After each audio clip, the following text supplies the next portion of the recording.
I saw her again, exactly 2 months after she disappeared with everything I had. I was walking down Walking Street in Pattaya, not because I wanted to be there, but because I was killing time before my flight back to England, back to nothing. Back to a life I'd sold off piece by piece thinking I was building something better here. She was sitting at the entrance of a different bar, wearing the same style of outfit she'd worn when we first met, tight denim shorts and a small tank top, laughing with an older Western man who looked about my age. Maybe 60, maybe older. He had his arm around her shoulder. She was playing with his watch, the way she used to play with mine, tilting her head, smiling that smile, the one that made you feel like you were the only person in the world who mattered. I stood there frozen on the pavement while crowds of tourists pushed past me. Music pounded from every direction. Neon signs flickered overhead. The smell of grilled meat and cheap perfume hung in the humid air. And there she was, Ploy. Except the sign above the bar said her name was Amy now. She looked up and saw me. For a split second, her smile faltered. Then it came back, colder this time, and she turned her attention back to the man beside her, whispering something in his ear that made him laugh. I wanted to walk over there. I wanted to scream at her. I wanted to tell that man to run, to get away from her, before she destroyed him, like she destroyed me. But I didn't. Because deep down, I knew it wouldn't matter. He wouldn't listen. Just like I wouldn't have listened 8 months ago when I was the one sitting in that bar thinking I'd found something real. I lost 220,000 pounds to her. Not stolen, not robbed, given, willingly, voluntarily, every single transfer, because she made me believe I was saving her. That I was different. That we were building a future together. But standing there watching her with someone else, I finally understood the truth. I didn't lose my money to a scam. I lost it to my own loneliness. And that realization hurt more than the bankruptcy, more than the humiliation, more than everything. This is how it happened. This is how a 58-year-old former pub owner from Liverpool ended up losing everything he'd worked for in less than a year. This is my story. If you've been enjoying the stories I create, please consider hitting the subscribe button. Your support is crucial for the growth of this channel and helps me dedicate time to making these videos despite my commitment to a full-time job. Thank you for being here. I owned 3 pubs in Liverpool. Nothing fancy. Just proper working-class boozers, where locals came for a pint after work, where regulars had their assigned seats at the bar, where everyone knew everyone. I'd built them up over 25 years, starting with one small place I bought with a mortgage when I was 33, then expanding slowly and carefully. By the time I was 57, I was tired. Tired of dealing with drunk customers at closing time. Tired of staff calling in sick on weekends. Tired of rising beer costs and falling profit margins. Tired of cold, rainy Liverpool winters. Tired of going home alone every night to a flat that felt emptier every year. My wife had left me 6 years earlier. No dramatic affair. No huge fight. She just said one day that she didn't love me anymore. And hadn't for a long time. We sold the house we'd shared for 15 years, split everything down the middle, and she moved to Manchester to be closer to her sister. We didn't have kids. We didn't have much holding us together besides habit and shared bills. After she left, I threw myself into work. The pubs became my entire life. But work can only fill so much emptiness.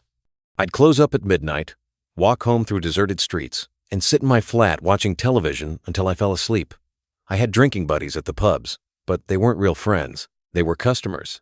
When I left, they'd just talk to the next person pouring their pints. One night in February of last year, I was sitting in my flat scrolling through my phone when an advertisement popped up for retiring abroad. Retire in paradise, it said. Live like royalty on a British pension. The photo showed an older white bloke sitting on a beach with a young Thai woman, both of them smiling, tropical drinks in hand. I clicked it. Why not? I had nothing better to do. The article talked about British expats living in Thailand for a fraction of what it cost back home. 3-course dinners for a $5. Beachfront condos for 600 quid a month. Beautiful weather year-round. And yes, the article mentioned it friendly locals, many of whom were interested in Western men. I'd been to Thailand once before, back in the 90s on a lad's holiday to Pattaya. I remembered the chaos, the heat, the bars full of women who actually seemed happy to talk to you. It had been wild and overwhelming, and I'd left thinking it was fun for a holiday, but not somewhere I'd ever live. But now, 25 years later, divorced, lonely, and tired of England, it seemed like exactly what I needed. I started doing research. I watched YouTube videos of British expats living in Pattaya, showing off their condos, their motorcycles, their Thai girlfriends who cooked for them and took care of them. They all looked happy. They all looked free. I looked at my own life. 3 pubs that required constant attention.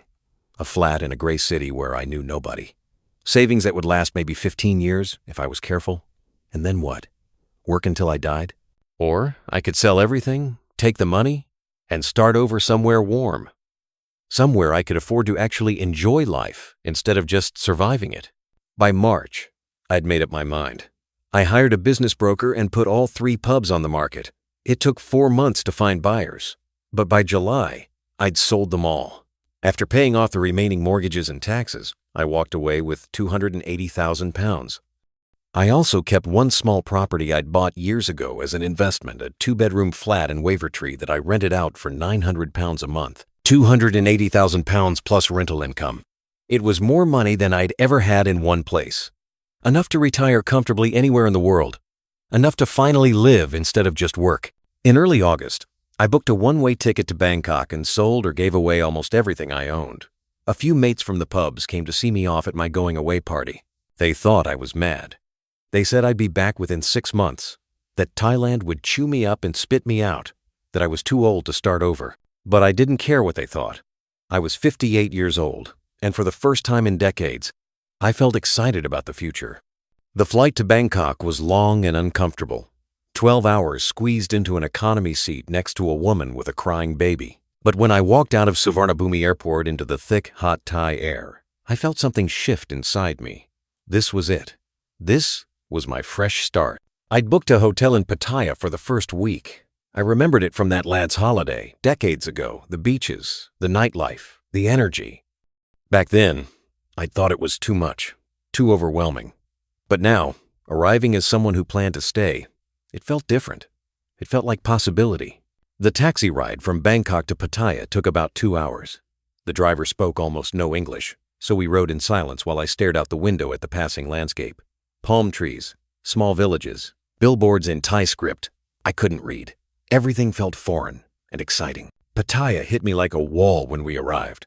The traffic was insane, motorcycles weaving between cars, tuk-tuks honking constantly, pedestrians crossing wherever they pleased. The streets were lined with massage shops, tailor shops, 7-Elevens on every corner, and bars. So many bars. Neon signs advertising girls and beer and sports on big screens. My hotel was on 2nd Road, not far from Walking Street. It was a mid-range place, nothing special. 800 baht a night, about 20 quid. The room was small but clean, with air conditioning that worked, and a shower with actual hot water. From my balcony, I could see the city stretching out below me, a chaotic mix of high-rise buildings and low shophouses, all of it pulsing with energy. That first night, I walked down to Walking Street just to see what it was like. I remembered it being wild back in the 90s, but this was something else entirely. The entire street was closed to traffic, turned into a pedestrian zone packed with thousands of people. Music blasted from every bar. Girls in bikinis danced on elevated platforms. Touts tried to pull you into shows featuring things I didn't even want to think about. I felt overwhelmed. This wasn't what I wanted. I didn't want the chaos and the noise and the aggressive sales pitches. I wanted something quieter, something more real. So I walked away from Walking Street and found myself on Soi Bukow, a smaller street that ran parallel. It was still busy, but less intense. The bars here were smaller, more relaxed. Local Thai people mixed with tourists. Street food vendors sold grilled chicken and pad Thai from carts that filled the air with amazing smells. I walked into a small beer bar called Lucky Star. It was an open-air place with a U-shaped bar, plastic chairs, and a roof, but no walls. About 6 or 7 girls sat around the bar, chatting with each other in Thai. A few older Western blokes sat nursing beers, watching football on a television mounted in the corner. One of the girls spotted me and waved me over. "Hello, welcome, you want beer?" I nodded and sat down. She opened a bottle of Leo for me and set it down with a small glass of ice. Where you from? England, I said. Liverpool. Ah, Liverpool. Football. You like Liverpool? I smiled. Not really. I'm more of an Everton supporter. She laughed like I'd said the funniest thing in the world, even though I doubted she knew the difference. The beer was cold and cheap. 40 baht, just over £1. Back in Liverpool, the same beer would have cost me 4 or 5 times that. I sat there drinking and watching the street, feeling myself start to relax for the first time in months. Over the next week, I explored Pattaya during the day and returned to bars like Lucky Star at night. Not for the women, not yet anyway, but for the atmosphere. For the feeling of being around people without the pressure of actually having to connect with them. In Liverpool, if I went to a pub, I'd have to chat with the regulars, play my role as the owner. Here, I could just sit and drink and be anonymous. By the end of the week, I'd found a condo to rent. A 1-bedroom place on the outskirts of Pattaya, near Tesco Lotus. It was on the 8th floor with a small balcony and a view of construction sites and rice fields beyond. 12,000 baht a month, about 300 quid. It came furnished with everything I needed: bed, sofa, television, kitchen. It wasn't fancy, but it was mine. I bought a used motorcycle for 35,000 baht from another expat who was leaving. A Honda Click, small and easy to handle, perfect for getting around Pattaya without dealing with taxis or bot buses. By mid-August, less than 2 weeks after arriving, I'd settled into a routine. Wake up late, ride down to the beach for coffee, spend the afternoon at the condo reading or watching football, evening rides around the city, dinner at a street food stall or a small restaurant. Then, more often than not, I'd end up at one of the bars on Swai Buakau. That's where I met her. That's where everything changed. It was a Thursday evening in late August. I'd been in Pattaya for about 3 weeks by then and was starting to feel comfortable. I understood how the bot buses worked, knew which restaurants had the best food, could even say a few basic phrases in Thai. Sawadee krap, hello, Aroy, delicious, check bin, the bill, please. I walked into Lucky Star around 7, my usual time. The bar was quieter than normal, just a few customers scattered around. The girls were sitting together watching a Thai soap opera on the television, occasionally glancing up to see if anyone needed attention. That's when I noticed her for the first time. She was sitting at the far end of the bar, separate from the other girls. She wasn't watching the television. She was reading something on her phone, completely absorbed. She wore jeans and a simple black t-shirt, not the tiny outfits most of the other girls wore. No heavy makeup, hair pulled back in a ponytail. She looked different. I ordered a beer from another girl and sat down a few seats away. I kept glancing over at her, curious. She didn't look up once, didn't smile at customers, didn't call out welcomes. It was like she was in her own world. After about 20 minutes, one of the other girls, I think her name was Noi, leaned over to me and said, "You like Ploy?" "Who?" She pointed at the girl reading her phone. "Ploy. You looking at her? You want lady drink for her?" I felt my face go red. No, I was just looking." Noi giggled and called out something in Thai to Ploy, who finally looked up. When she saw me, she didn't smile. She just gave a small nod and went back to her phone. "She's shy," Noi explained. "Not same other girl. She new." "New to the bar?" I asked. "New to Pattaya. She come from Eisen 2 months ago. She don't like bar too much." I found that intriguing. A bar girl who didn't like working in bars. Over the next hour, I stayed at Lucky Star, drinking slowly, occasionally stealing glances at Ploy. She served a few customers when they called her over, but she seemed almost mechanical about it. Smile, open beer, set it down, go back to her phone. When I got up to leave, I decided to do something I normally wouldn't do. I walked over to where she was sitting and said, "Excuse me, Ploy?" She looked up, surprised that I knew her name.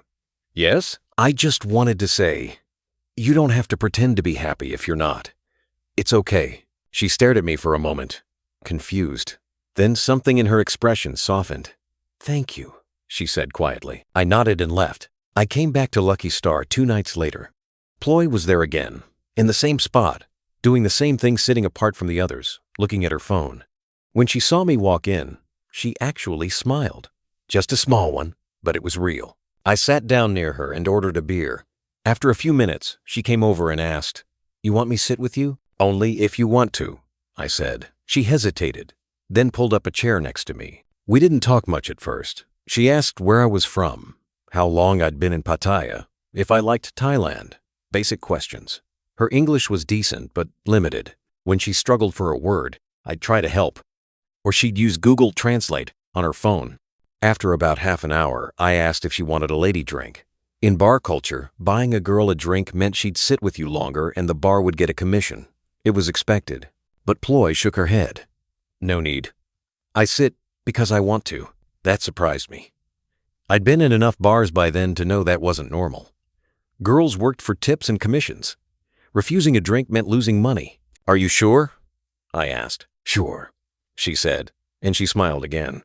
You are kind man. You don't look at me like other man. You see me like person, not like. She struggled for the word, not like product. Something in my chest tightened when she said that. She was right.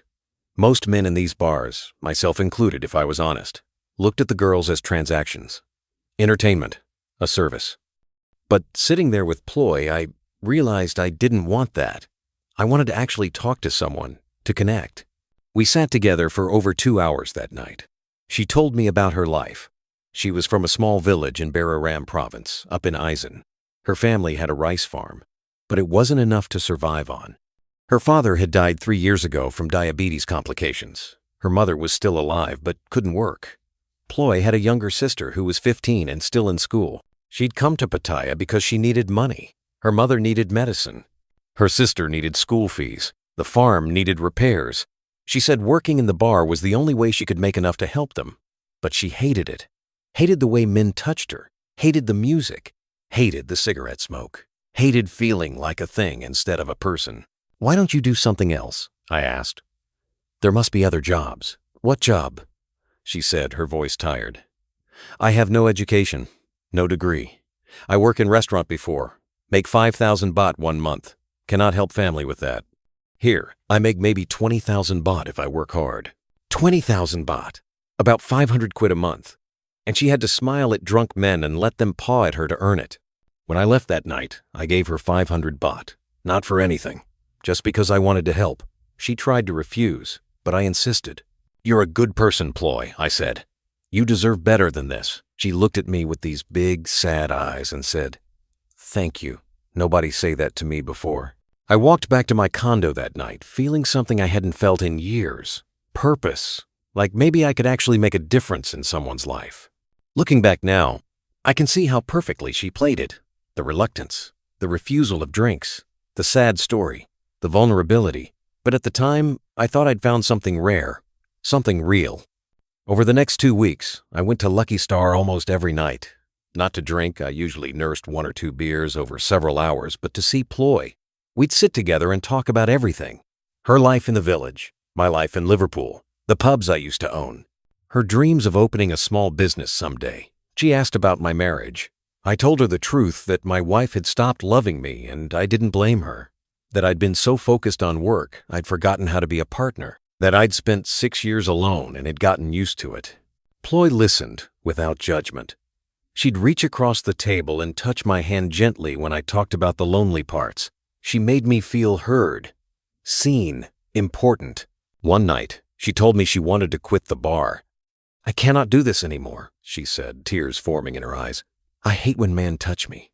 I hate when they buy me out and expect. She trailed off, looking down at the table. Then quit, I said. Just stop coming. I cannot. I owe Mama-san money. I borrow for my mother's medicine. 4 months already. I pay every week, but still owe 25,000 baht. If I stop working, she will make problem for me. 25,000 baht. About 600 quid. That was nothing to me. Pocket change compared to what I had in the bank. What if I paid it, I asked. She looked up sharply. No, I cannot ask you that. You didn't ask. I'm offering. Peter, no, it's too much. I cannot. But I could see the hope in her eyes, the possibility of escape. And I wanted to be the one who gave her that. I wanted to be her hero. The next day, I withdrew 30,000 baht from an ATM, enough to cover her debt and give her a cushion. When I handed her the envelope that evening at the bar, she started crying, real tears, streaming down her face. Why you do this for me? She asked. Because you deserve better. I said simply. She threw her arms around me right there in the bar, holding me tight. The other girls whistled and made jokes in Thai, but I didn't care. In that moment, I felt like I'd done something genuinely good. Ploy quit Lucky Star the next day. She paid off her debt to the mama-san and was free. We started spending time together outside the bar environment. I'd pick her up from the small room she rented near Tesco Lotus, and we'd ride around Pattaya on my motorbike. We'd go to restaurants. We'd walk on the beach. We'd sit in cafes and talk for hours. It felt like dating, like a real relationship, not a transaction. After about a week of this, she told me she couldn't afford her room anymore now that she wasn't working. The rent was 4,000 baht a month, and she had no income. "What will you do?" I asked. "I will go back to village," she said, looking sad. "I will work on farm with my mother. Is okay. I will be okay." The thought of her leaving crushed me. I'd gotten used to having her around. She made Pattaya feel less lonely. She made me feel less alone. "What if I rented you a better place?" I suggested. "A small apartment, somewhere safe. You could stay in Pattaya and find different work, better work." She shook her head. "I cannot let you do that. You already helped me so much." But I could tell she wanted to stay. She wanted to say yes. "Ploy, I want to help you. Please, let me do this." After a long silence, she finally nodded. "Okay, but I will pay you back. When I find job, I will pay you back every baht." I didn't care about being paid back. I had more money than I knew what to do with. What mattered was keeping her here. Keeping her in my life. I found a small studio apartment for her not far from my condo. 7,000 baht a month, about 170 quid. It was basic but decent. One room with a kitchenette and bathroom, furnished with a bed and wardrobe.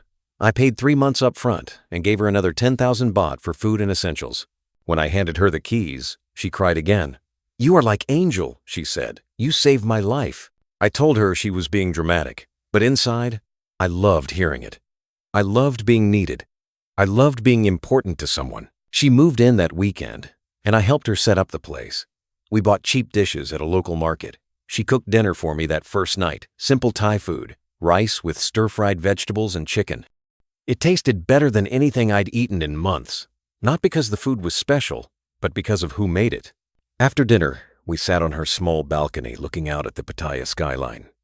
She leaned against my shoulder and said quietly, "I am happy now. First time in long time." "Me too," I said, and I meant it. That night, I went back to my condo feeling lighter than I had in years. I'd found something in Ploy that I thought I'd never find again. Connection, companionship, maybe even love. I should have known it was too good to be true. I should have seen the pattern forming. But when you're lonely enough, when you want something badly enough, you ignore the warnings. You tell yourself, this time is different. This time, you're the exception. For the next month, Ploy and I fell into a comfortable routine. She'd come to my condo in the mornings and cook breakfast. We'd spend the day together exploring Pattaya or just relaxing at home. In the evenings, we'd watch movies on my laptop or walk around the night markets. She never asked me for money directly during this time, never hinted that she needed anything. She'd talk about wanting to find work, maybe as a waitress or shop assistant, but the opportunities never seemed to materialize. Her English wasn't good enough for tourist-facing jobs. Her lack of education closed other doors, so she remained unemployed, living on the rent money I'd given her. I didn't mind supporting her. My savings were substantial, and I was only spending about 40 or 50,000 baht a month on everything: rent, food, entertainment, her apartment. That was around 1,200 quid. My rental income from the Liverpool flat more than covered it. I wasn't touching my savings at all. One evening in late September, Ploy showed me photos on her phone of a small shop in a market area near South Pattaya. It was maybe 12 square meters, just a tiny unit in a row of similar shops, empty. "For rent? I have idea," she said carefully. "I want to open small clothing shop, sell dresses, shirts, maybe bags, for Thai ladies and tourists." I looked at the photos. The shop was nothing special, but it was in a decent location with foot traffic. "How much would something like that cost?" I asked. She pulled out a piece of paper where she'd written down numbers in Thai script with English translations next to them. She'd clearly prepared this. Rent for the shop, 8,000 baht per month, with a 3-month deposit required. Stock, She estimated 50,000 baht to buy initial inventory from suppliers in Bangkok. Shop fixtures, racks, mirrors, mannequins, maybe 20,000 baht. Licensing and permits, 10,000 baht. Total, about 115,000 baht to get started. Roughly 3,000 pounds. If I have this, she said, her voice hopeful, I can work myself, make own money, not depend on you. The way she presented it was clever. She wasn't asking me to support her. She was asking me to invest in her independence, to help her become self-sufficient. And you think you can make money from this? I asked. I think so. Many Thai ladies like cheap clothes, tourist ladies too. If I sell good price, I can make profit, maybe 20,000, 30,000 baht per month after pay rent and buy new stock. 20 to 30,000 baht profit per month would be 500 to 700 quid. Not much by British standards, but more than enough to live on in Thailand. What if it doesn't work? I asked. She shrugged. Then I lose, but I try. Is better than sitting and doing nothing. I thought about it for a few minutes. 3,000 pounds wasn't a huge risk. If it worked, great. If it didn't, I'd lost less than 2% of my savings. And it would give Ploy something to do, something to take pride in. It would make her genuinely independent. Okay, I said. Let's do it. Her face lit up. Really? You help me? I'll help you. But I want to see receipts for everything. And I want to visit suppliers with you to make sure we're getting fair prices. Of course. Thank you, Peter. Thank you so much. She hugged me tightly. Over the next 2 weeks, we set up the shop together. I paid the deposit and first month's rent, 56,000 baht. We took a minibus to Bangkok to visit clothing wholesalers in Pratunam and Bombay markets. Ploy negotiated prices in Thai while I carried bags and paid for everything. We bought dresses, tops, handbags, scarves, colorful, cheap items that would appeal to Thai women and tourists alike. We bought simple shop fixtures from a second-hand shop in Pattaya. A few racks, a full-length mirror, a small counter with a cash box. We painted the walls ourselves. Ploy chose a soft pink color that made the tiny space feel more inviting. By mid-October, the shop was ready to open. We'd spent about 130,000 baht total, slightly more than the estimate, but still manageable, about 3,200 pounds. On opening day, I helped Ploy arrange everything. She was nervous and excited, adjusting items constantly, making sure everything looked perfect. When the first customer walked in, a Thai woman in her 30s, Ploy greeted her with genuine warmth and enthusiasm. The woman bought a dress for 350 baht. Ploy's first sale. She was glowing. I left her to it and came back in the evening. She'd made about 2,000 baht that day from several small sales. Not amazing, but not bad for a first day. Over the next few weeks, the shop did okay. Some days were better than others. She'd average maybe 1,500 to 3,000 baht in sales per day. After accounting for the cost of goods, usually about 60% of the retail price, she was making a modest profit. She seemed happy. She'd wake up early, go to the shop, stay there all day, come home tired but satisfied. She was working for herself, building something. And for a while, I thought this was it. This was the happy ending. I'd help someone I cared about escape a bad situation and start a legitimate business. I felt good about it, proud even. But then October turned into November, and November brought new problems. Problems that would cost me far more than 3,000 pounds. It started with a phone call. Ploy was at the shop, and I was at my condo when she rang me, her voice frantic and tearful. Peter, I have big problem. Please, you can come? I drove over immediately. When I arrived, she was sitting behind the counter crying, her phone clutched in her hand. What's wrong? I asked, alarmed. Through sobs, she explained. She'd found a new supplier in Bangkok who offered clothes at better prices than the wholesalers we'd used. She'd placed an order for 60,000 baht worth of inventory dresses, handbags, shoes. The supplier required payment up front, which was normal in Thailand's cash-based business culture. She'd wired the money 3 days ago. The supplier was supposed to deliver today, but the supplier never showed up. And now his phone was turned off. The line account he'd used to communicate with her was deleted. He'd take my money, she said, crying. All money from shop profit, all money I save. 60,000 baht, gone. I felt my stomach drop. 60,000 baht was about 1,500 pounds. Not an enormous amount for me, but for her small shop, it was devastating. "Why didn't you tell me before sending the money?" I asked, trying not to sound accusatory. "I want to surprise you," she said through tears. "I want to show you I can make shop bigger, better. I think the supplier helped me, but he scammed me. I am stupid." She wasn't stupid, she was inexperienced. Scams like this were common in Thailand, targeting small business owners who didn't know better. I wrapped my arms around her while she cried. "It's okay, we'll figure it out." "How?" "I have no money to buy new stock. Shop will close. I will fail." "No," I said firmly. "You won't fail. I'll help you." She pulled back and looked at me. "Peter, no. You already helped too much. I cannot ask again. You're not asking, I'm offering." Over the next few days, I gave her another 70,000 baht 60 to replace what she'd lost, and 10 extra as operating capital. About 1,700 pounds total. She was grateful, but also ashamed. She kept apologizing, saying she'd pay me back, that she'd work harder, that she'd never be so careless again. I told her not to worry about it. Money could be replaced. I just wanted her to be okay. The shop restocked and continued operating. But something had shifted.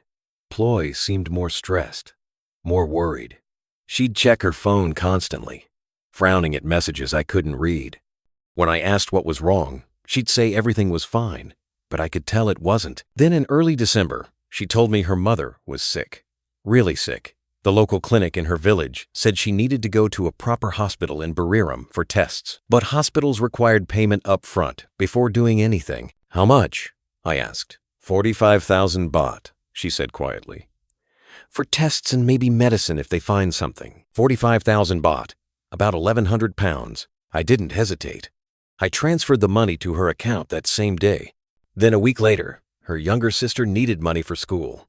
The school was requiring new uniforms and books, and a special program fee, 20,000 baht. I paid it. Then the shop rent went up unexpectedly. The landlord wanted an extra 2,000 baht per month, retroactive from November. She owed him 6,000 baht immediately, or he'd evict her. I paid it. Then her motorbike broke down and needed a new engine. 15,000 baht. I paid it. Every week, there was something new. Some emergency. Some unexpected expense. And every time, I paid it. Because I believed her. Because I cared about her. Because I thought I was helping. By Christmas, I'd given her close to 90,000 pounds.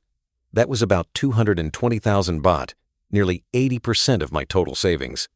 And I still didn't see it coming. In early January, Ploy came to me with an opportunity. A friend of hers, another former bar girl named Nok, was selling her share in a small bar on Swai Lenki. It was a simple beer bar, similar to Lucky Star where we'd met. 10 seats, a few staff. Nothing fancy, but it was profitable. Nok wanted to go back to her village and needed to sell quickly. She want 500,000 baht for her share, Ploy explained. Bar make maybe 70,000, 80,000 baht profit per month. In 1 year, we get money back. After that is all profit. 500,000 baht, about 12,000 pounds. Why would we want to run a bar? I asked. Not run, just own. We hire manager, someone else do the work. We just collect money.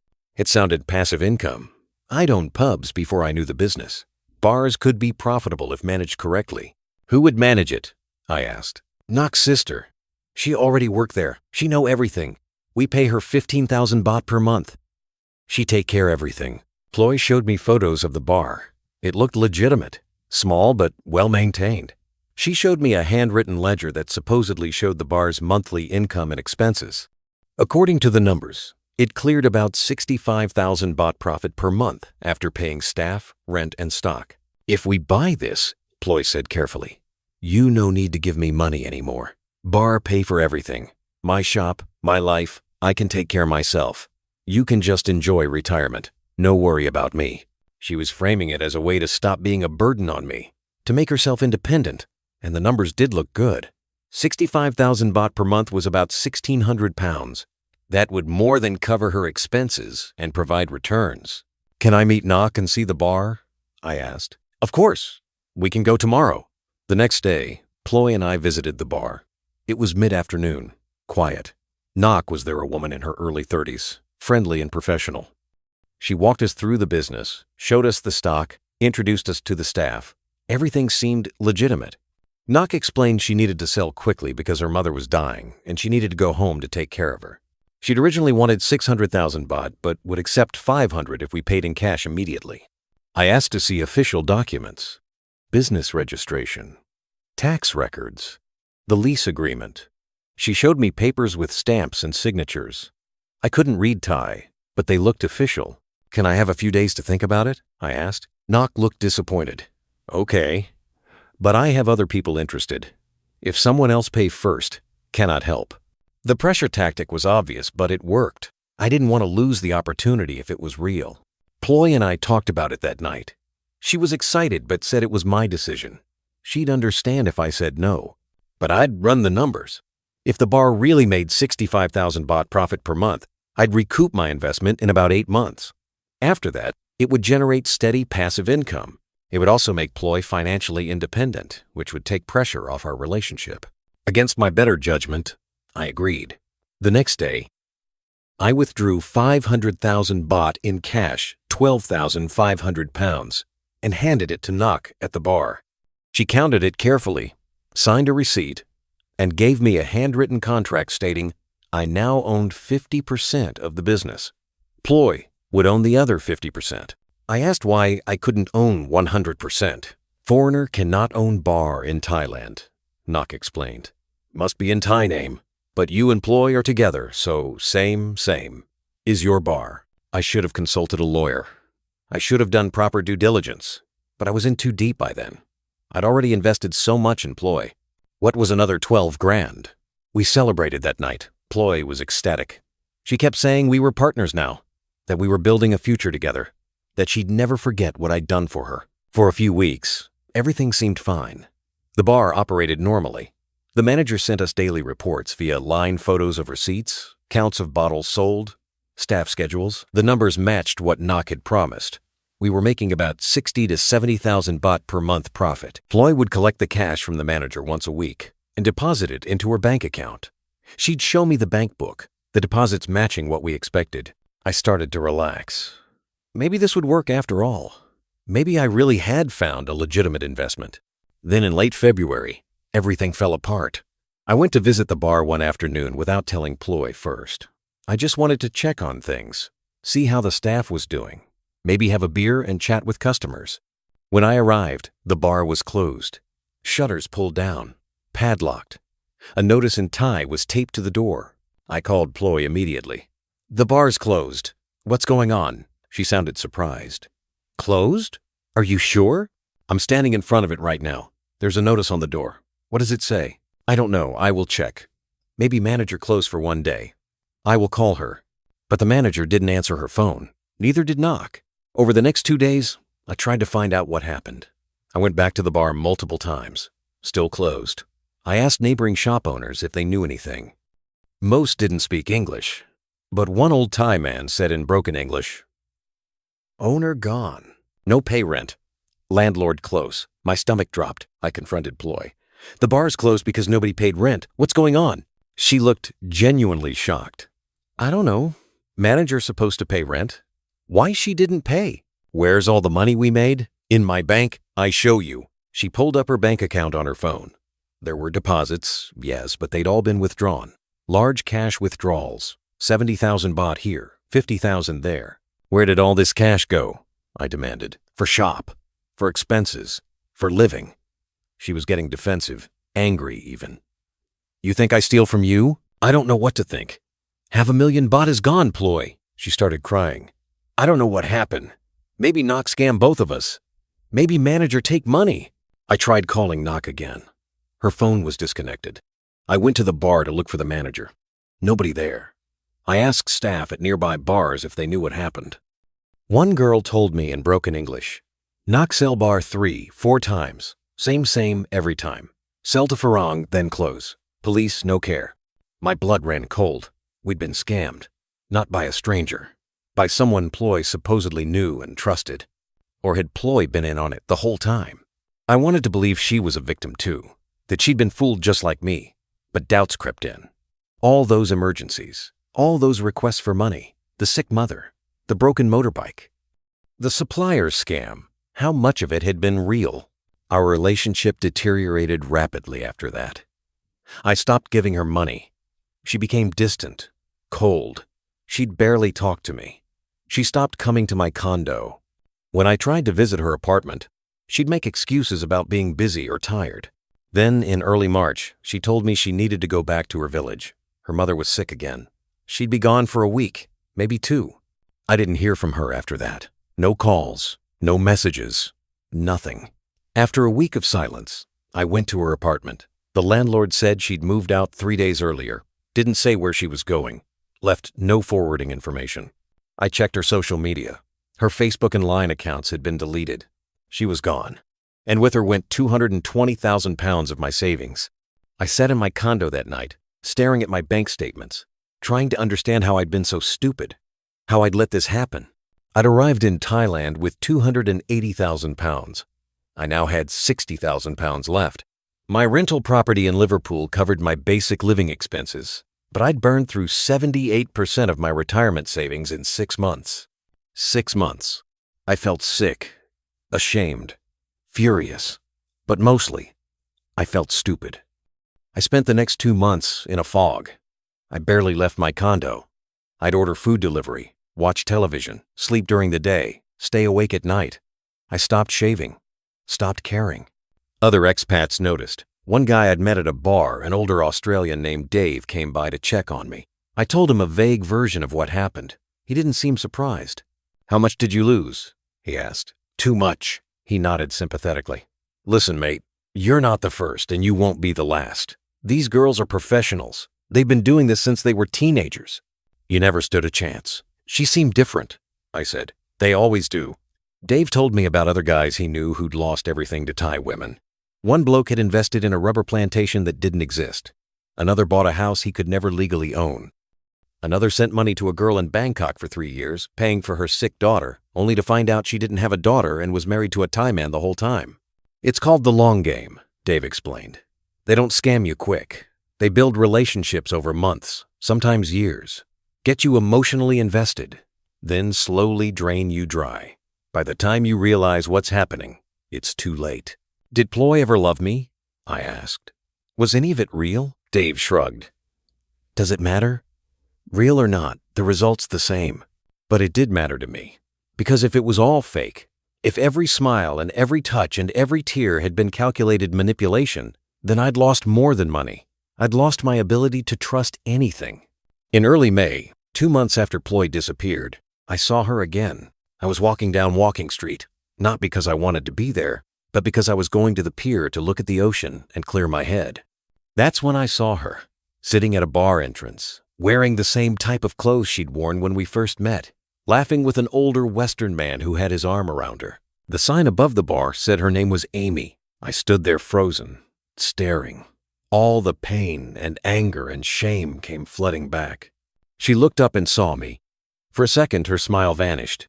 Then it came back, harder and colder, and she whispered something to the man next to her. He laughed and kissed her cheek. I walked over. The man looked up at me, confused by my presence. "Ploy," I said, my voice shaking. "My name Amy," she said flatly in English, her accent more pronounced than I remembered. "No, your name is Ploy, and you destroyed my life." The man stood up, protective. "Hey, mate, what's your problem?" "Ask her," I said, pointing at Ploy. "Ask her how much money she took from me. Ask her about the bar scam. Ask her—" "I don't know this man," Ploy said to him calmly. "He crazy, maybe drunk." "I'm not drunk," I said, "and I'm not crazy. I gave you everything. You said you loved me." She looked at me then with eyes that were completely empty of warmth. "You gave it to me," she said. "I never asked." Those words hit me like a physical blow, because she was right. I had given it to her, willingly, voluntarily, every single baht. The man told me to leave, or he'd call security. I walked away, my hands trembling, my heart pounding. I went back to my condo and pulled out all the bank receipts, all the transfers, all the ATM withdrawals. I looked at every single one. She was right. She'd never asked. She'd suggested. She'd presented problems. She'd cried. She'd expressed needs. But she'd never demanded money. I'd offered it. Every time. I'd scammed myself. I returned to England in June. I couldn't afford to stay in Thailand anymore. Not with what I had left. My rental income covered basic living expenses. But I needed to rebuild. Find work, if I could. Start over. I sold most of my belongings in Pattaya for whatever I could get. The motorbike, the furniture, everything. I booked a one-way ticket back to Liverpool with the last of my savings. My brother picked me up from the airport. He didn't ask what happened. He could see it on my face. I moved into a tiny studio flat in Toxteth, the cheapest place I could find. 500 quid a month. It was small and cold and depressing, but it was all I could afford. I tried to find work, but I was 58 years old with no job for nearly a year. Nobody wanted to hire me. I eventually found part-time work at a Tesco, stocking shelves, minimum wage, 20 hours a week. It was humiliating.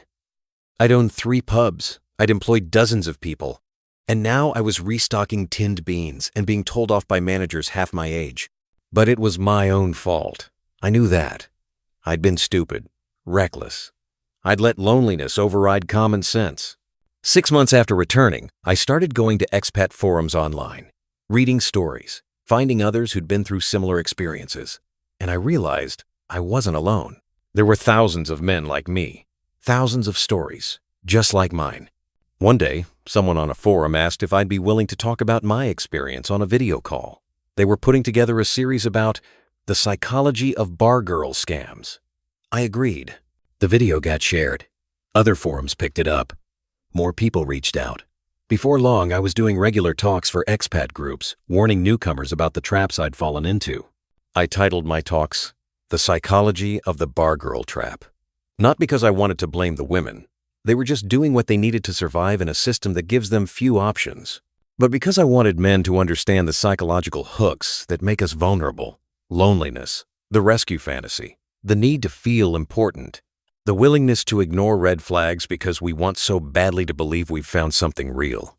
I've talked to hundreds of men now. Some listened, some didn't. Some made the same mistakes I did. Some learned from my story and avoided disaster. I don't blame Ploy anymore, or Thailand. I blame myself, because the truth is simple. I didn't lose my money to a scam. I lost it to my own loneliness.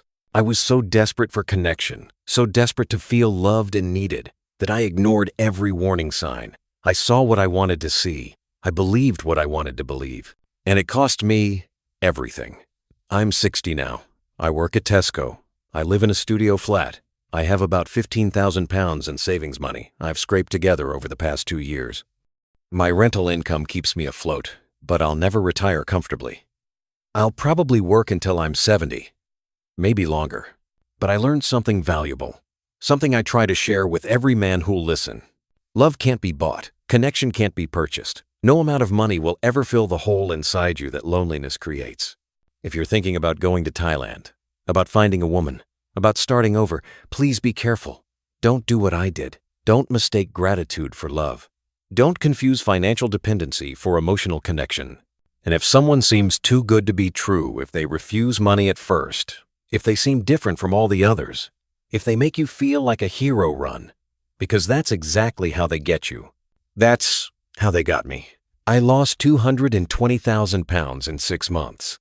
But more than that, I lost my dignity, my self-respect, my ability to trust. The most expensive thing you can buy in Thailand isn't property or cars or businesses. It's the illusion of love. And I paid full price for it.